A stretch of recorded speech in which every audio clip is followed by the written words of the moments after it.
I'm going to end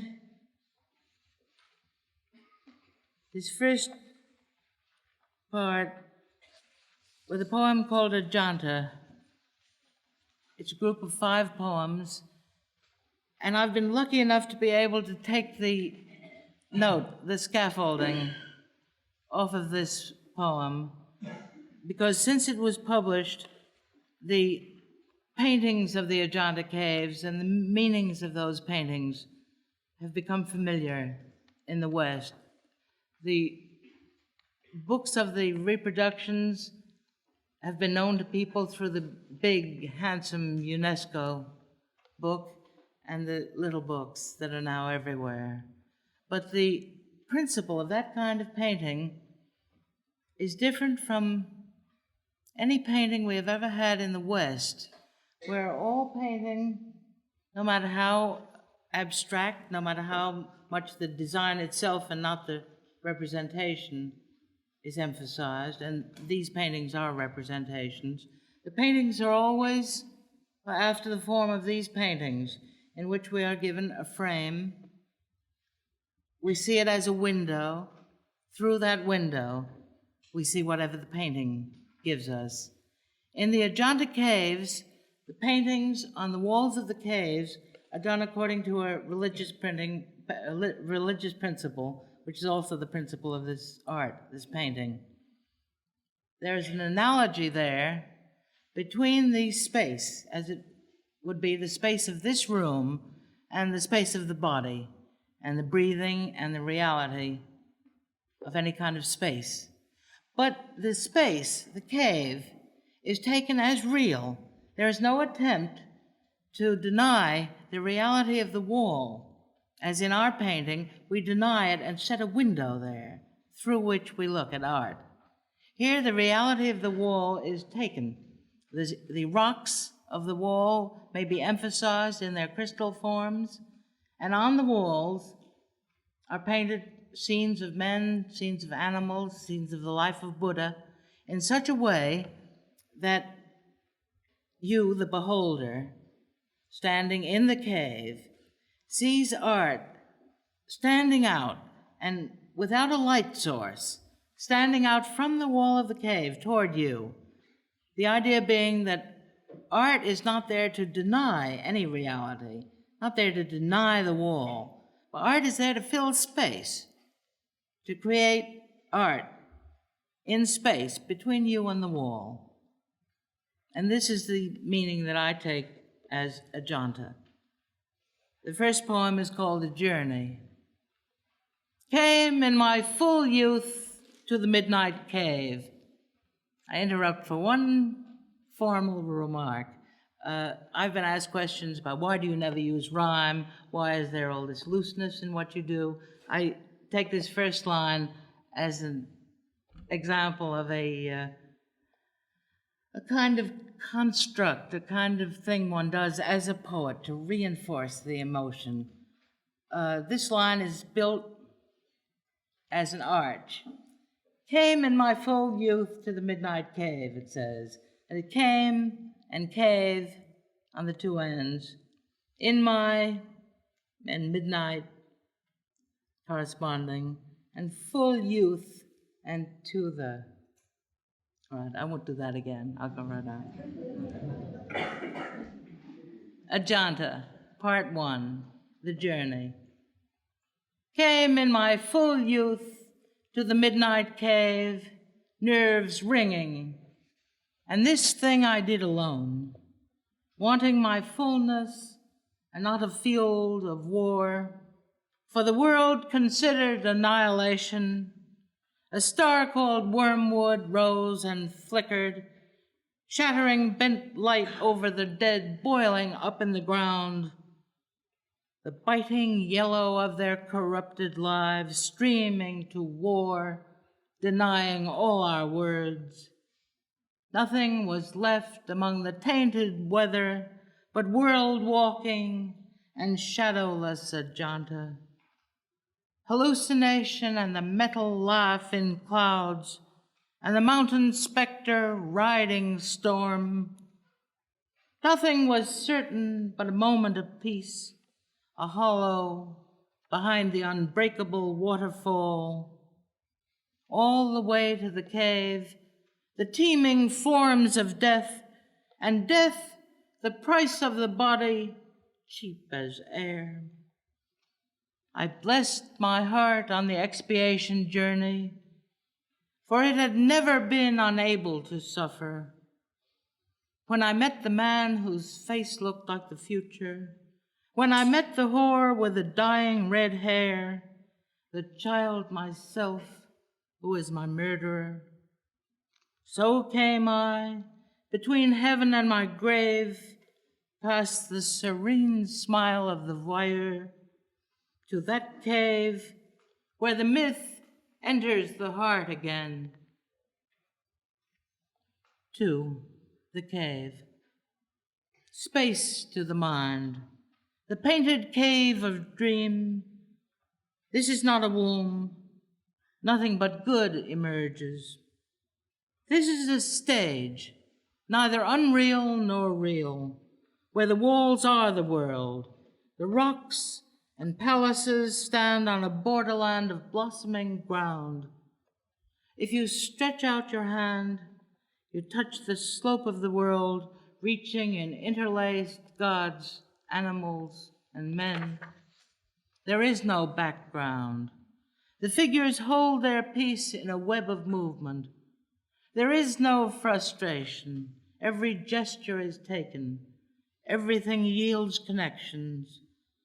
The heavy, sensual shoulders, the thighs, the blood-borne flesh, and earth turning into color, rocks into their crystals, water to sound, fire to form, life flickers uncounted into the supple arms of love.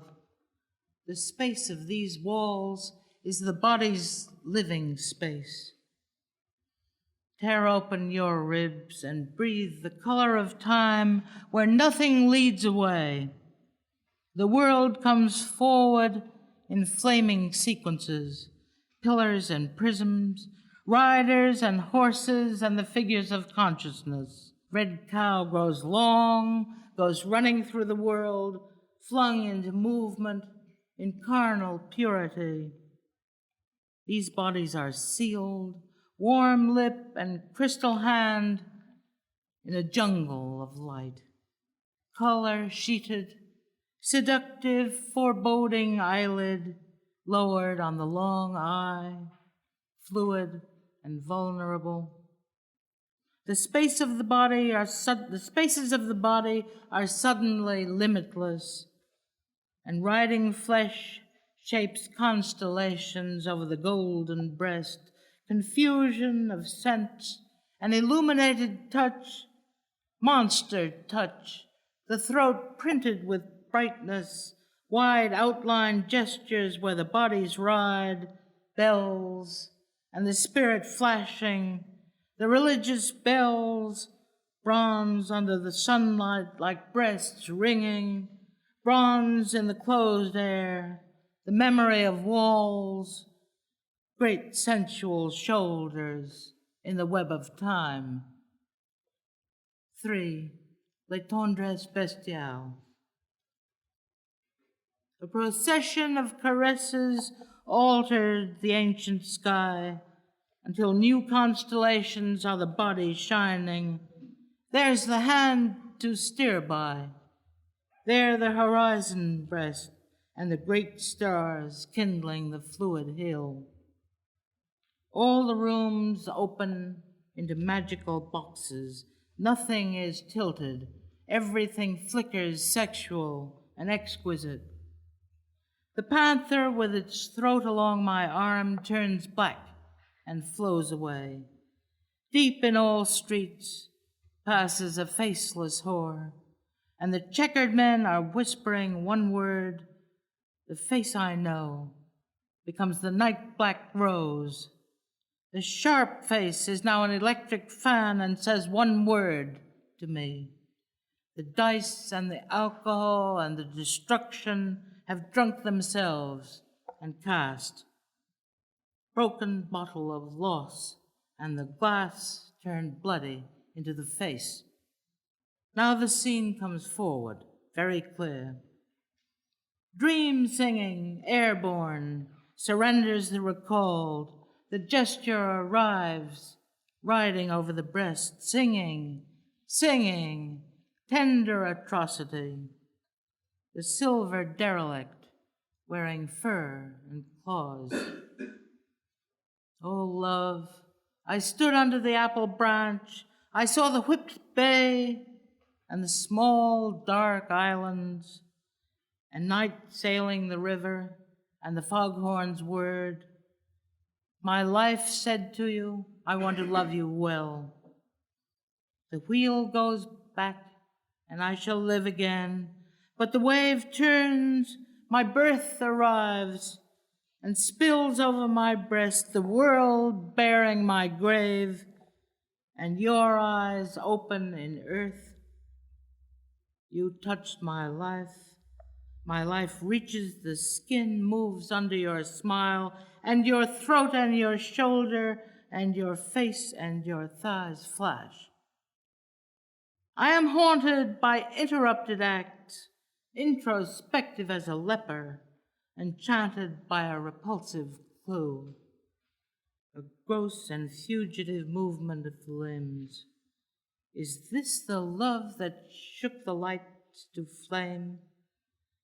Sheeted avenues thrash in the wind, torn streets, the savage parks. I am plunged deep, must find the midnight cave. 4. Black blood. A habit leading to murder, smoky laughter, hated at first, but necessary later, alteration of motives. To stamp in terror around the deserted harbor, down the hill until the woman laced into a harp screams and screams, and the great clock strikes, swinging its giant figures past the face. The floating man rides on the ragged sunset, asking and asking. Do not say which loved, which was beloved, only who most enjoyed. Armored ghost of rage, screaming and powerless. Only find me and touch my blood again. Find me. A girl runs down the street singing, take me, yelling, take me, hang me, from the clapper of the bell, and you as hangman sing it sweet tonight. For nothing clean in me is more than cloud, unless you call it. As I ran, I heard a black voice beating among all that blood. Try to live as if there were a God. The last part is called The Broken World. Came to Ajanta cave, the painted space of the breast, the real world where everything is complete. There are no shadows, the forms of incompleteness. The great cloak blows in the light. Rider and horse arrive. The shoulders turn, and every gift is made. No shadows fall. There is no source of distortion. In our world, a tree casts the shadow of a woman, a man the shadow of a phallus, a hand raised the shadow of a whip. Here everything is itself. Here all may stand on summer earth. Brightness has overtaken every light, and every myth netted itself in flesh. New origins and peace given entire, and the spirit alive. In the shadowless cave, the naked arm is raised. Animals arrive, interlaced, and gods interlaced, and men flame-woven. I stand and am complete. Crawls from the floor, black at my 2 feet, the shadow of the world. World not yet won, enters the heart again, the naked world, and the old noise of tears, the fear, the expiation, and the love, a world of the shadowed and alone, the journey and the struggles of the moon. Is the first part. I'll come back.